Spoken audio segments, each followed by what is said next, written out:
front. And for those who listen, since it's going to be movies, we got snacks. So the people in the front get first tips on what kind of Miss Vicky's chips they want to have. So let's start here and pass it around the front rows. Yeah. No, that's fine. Work its way back here. No loud crunching though. Yeah, because these are silent movies, right? Every crunch is going to be amplified. Yeah, like I'm just gonna record like little bits and pieces, and I'll post it later. I'll see if I can live stream. We got this going on. Yeah, that'd be This cool. is actually, just real quickly, this is my Design History of Comics Animation class. And this right here where you are is the last guest speaker of the semester. And so you I joined up, it wasn't probably in any other streams that you've had in this course, because what I need is for you to participate in this. This isn't just sitting and watching cartoons. I was friends with a fellow named Art Babbitt. Art Babbitt was one of Disney's greatest animators. I was working with him when he was working on Thief and the Cobra when I was first starting out in animation. And he told me about a guy named Don Graham. Don Graham was the guy who ran the Disney training program in the 1930s. He was a teacher at Chenard, which is now ArtCenter, Cal Arts. And Disney brought him on staff with a specific purpose of training the studio artists, because he knew he was aiming towards doing an animated feature, which was going to involve a lot more than just doing Mickey Mouse shorts. So he hired Don Graham, and Don Graham instituted a policy, a trading system. And Don Graham would break these films down and actually go through frame by frame, analyzing them and showing them how they work. Now, this was a system that worked, and worked tremendously. If you take Disney's output in 1928, Steamboat Willie, and compare it to his output in 1938, Snow White, that is a massive, massive jump. And that jump came primarily from Don Graham's training program. So what we're going to do tonight is kind of channel the ghost of Don Graham and do a similar thing. I'm not going to stick just to the stuff that Don Graham looked at, but I am going to use some of the same things. And our purpose here is to determine how to do acting in animation the best way that we possibly can. For Ralph Bakshi, there was a thing that he would always do.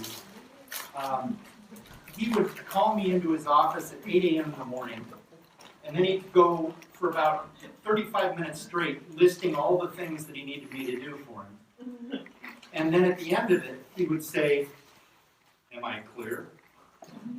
And he'd look at me, and that meant it was my turn to talk to him. I was supposed to ask him any questions that I had. I was supposed to repeat back to him what I did, so that I'm not using up the director's time. I'm getting in there and out of there quick and getting the job done. So I'm going to give you a "Am I clear?" moment in a few moments here, where I call on you folks to actually turn your brains on and start talking about what it is we're looking at, acting the scene here. And while you're watching it, I want you to be thinking about the question, what is acting? Okay, what is it that they're doing here? What are the aspects of acting? What does acting, what function does it serve in a show? What is it that actors do? So this next clip, I have to put my glasses on for the thing. These are the strong glasses. They're supposed to be up here, and the weak glasses are supposed to be over there so I can see you. Wait, is this acting? So this is this is from a film by Todd Solange, if you know who he is. It's a film called Happiness. It's one of the most devastating movies I've ever seen in my life. But this is how he opens the film cold with this scene. And it is a really good piece. What did you see in there that you would define as acting? Anybody? Yeah? emotion. That is a really big one. The fact that they went from happy to tears to uncomfortable, all with transitions between those things, and what I call slash emotions and slash expressions, meaning he's holding on his surface one attitude to her, but underneath something else is going on in his mind. You can see that in his face, and the emotions are what's reading here. Anything else? Inward processing or thinking, and then also Thinking. reaction. When she says how many stars, and he's obviously thinking of something else, and he goes 3.5. Inward thinking is a big part of it as well. Anything else? There's a forward direction to the interaction between the two. And interaction is another thing. Action and reaction. When he starts breaking down, she looks around to see where the waiter is, and then he sneezes and she looks back towards him again. That back and forth of the character who's on stage and the character who's reacting, and then it flips around and now this one's on stage and this one's reacting. That's a big part of it. This next clip actually will cover that. So let me see. Whoa, you didn't like that. What?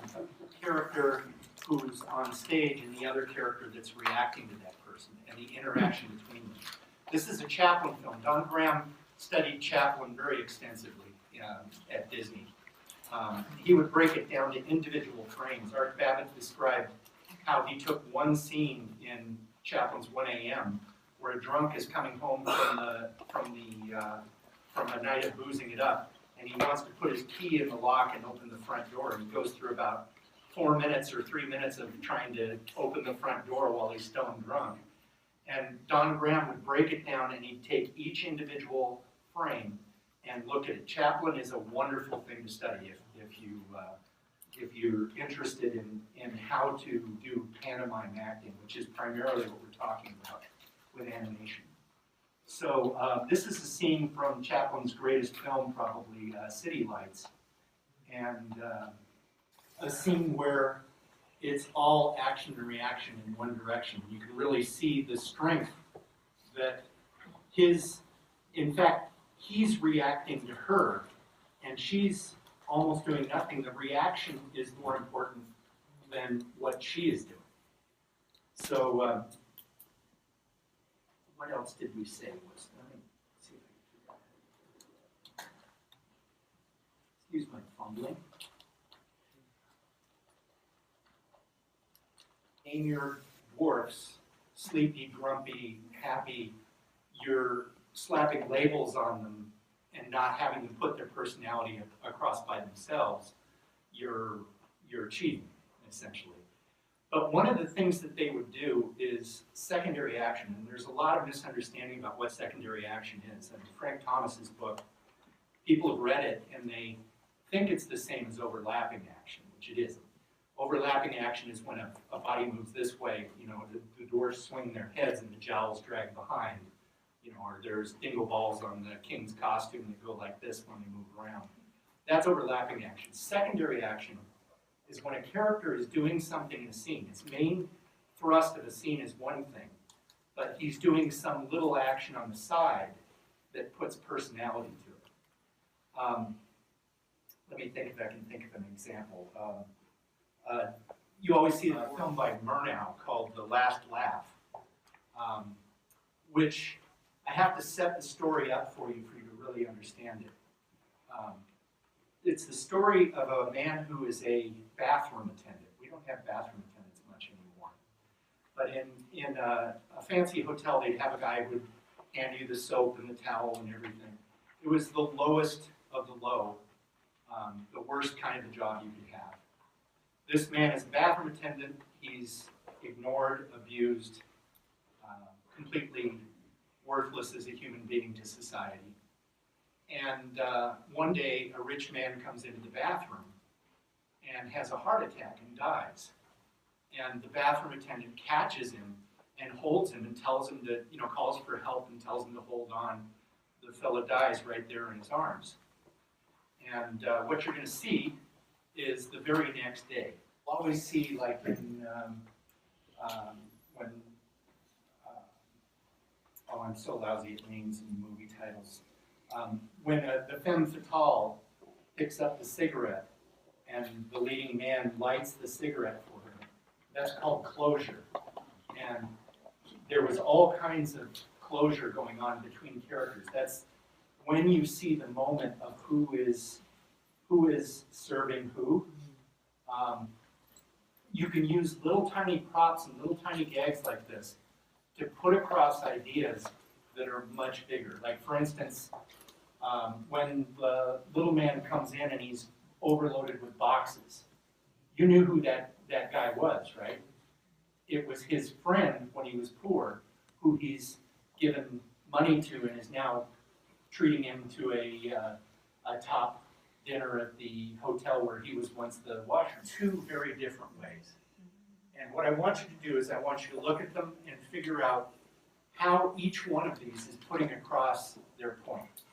And compare the effectiveness of one set of values as opposed to a different set of values. Unfortunately, the first one has a very long credit sequence that I'm going to clip, and I don't mean to disrespect the artists who work on it, but if you get the Little Mermaid DVD, you'll get the entire thing.